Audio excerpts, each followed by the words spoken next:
নমস্কার। কবি পূর্ণেন্দু পত্রীর সেই গল্পটা, আমার সেই গল্পটা এখনো শেষ হয়নি।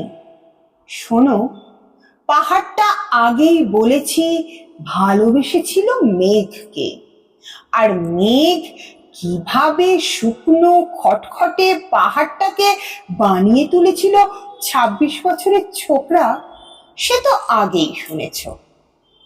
সেদিন ছিল পাহাড়টার জন্মদিন। পাহাড় মেঘকে বললে, আজ তুমি লাল শাড়ি পরে আসবে।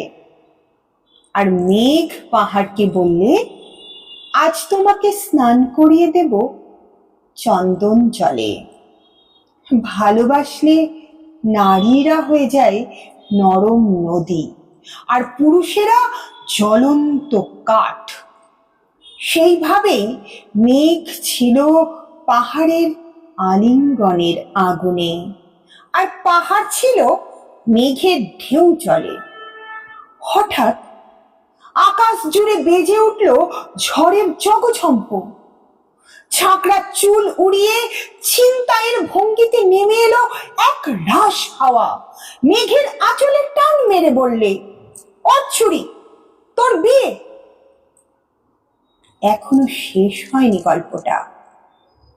বজ্রের সঙ্গে মেঘের বিয়েটা হয়ে গেল সত্যি, কিন্তু পাহাড়কে সে কোনো দিন ভুলতে পারলে না।